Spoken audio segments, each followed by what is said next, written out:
নমস্কার বন্ধুরা, গ্রামের ছেলে আমি।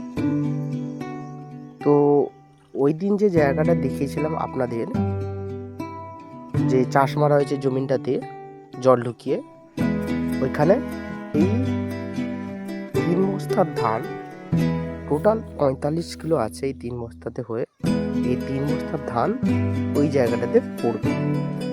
আর এই ধানটা জলে দেওয়া হয়েছে 15ই ডিসেম্বর সন্ধে বেলা, আর 17 ডিসেম্বর মাঝখানে 2 দিন জল খেয়েছে, আর 2টা রোদ খেয়েছে, একদিন রোদ খেয়েছে, আর আজকেও রোদ খেয়েছে। টোটাল তাহলে হলো 2 দিন জল খেয়েছে, 2 দিন রোদ খেয়েছে। তাহলে এখন দেখবো ধানের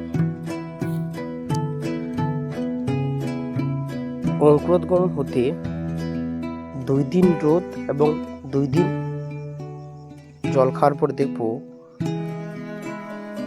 বীজ ধান কতটা রেডি হয়েছে একে জাঁকতে দেওয়ার জন্য, যাতে অঙ্কুরোদ্গম হতে পারে। বস্তার মুখ খুলে দেখবো আমরা ধানের বীজের অঙ্কুরোদ্গম কেমন হয়েছে, বীজটা কেমন রেডি হয়েছে আমরা দেখবো।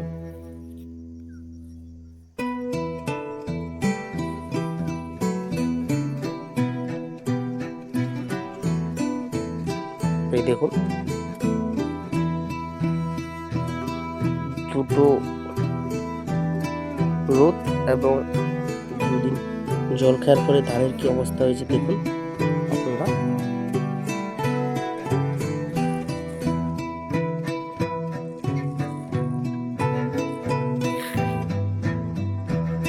তেমন কোনো পরিবর্তন হয়নি। এই ধানটাকে আরো জলে দিতে হবে, আরো বেশ কয়েকদিন জল খাওয়াতে হবে, আর রোদেও দিতে হবে, তারপরে বোঝা যাবে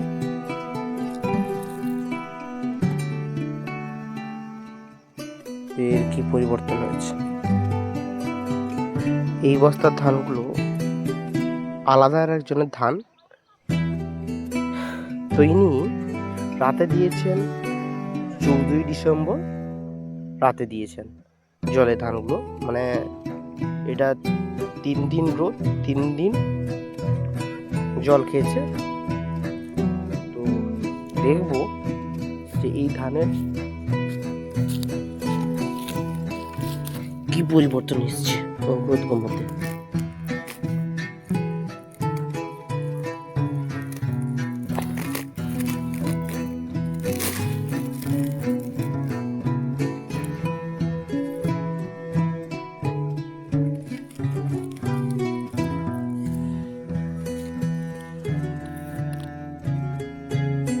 দেখুন এই ধানটা 3 দিন জলে দেওয়ার পরে হালকা হালকা কিছু মুখ খুলেছে। দেখুন এই যে একটা ধান, এই যে দেখুন এই ধানটা,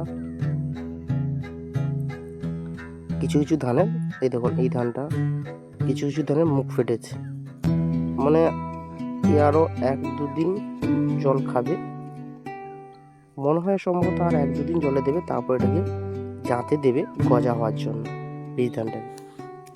দেখি আর একটু ধান নিয়ে এর কি হয়েছে।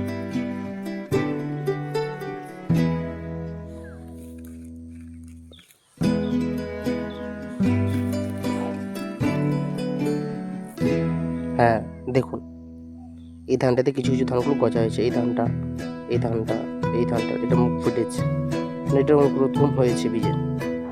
এটাকে এবার জাঁতে দেওয়া হবে সম্ভবত। আর আজকের দিনটা, আজকের রাতটা আর কালকের দিনটা রোদ খাবে, আর কালকে রাতটা জল খাবে, দিয়ে পরশু দিন সম্ভবত একে জাঁতে দেবে গজা হওয়ার জন্য। দেখুন কিছু কিছু ধানের মুখ ফেটেছে, যেমন দেখাতে পাচ্ছি এই ধানটা দেখুন, এই যে এই ধানটা, আর এই ধানটা দেখুন, কিছু কিছু ধান হয়েছে, এই ধানটা দেখুন, দেখেছেন তো কিছু কিছু ধানে মুখ ফেটেছে।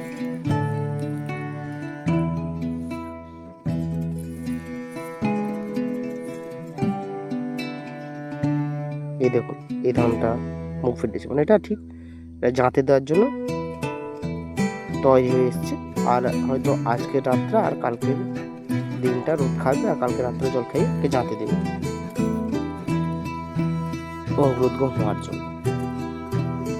এরপরে দেখাবো বীজ ধান কীভাবে অঙ্কুরোদ্গম হয়। আর ভিডিওগুলো ভালো থাকলে পাশে থাকুন, লাইক করুন, শেয়ার করুন।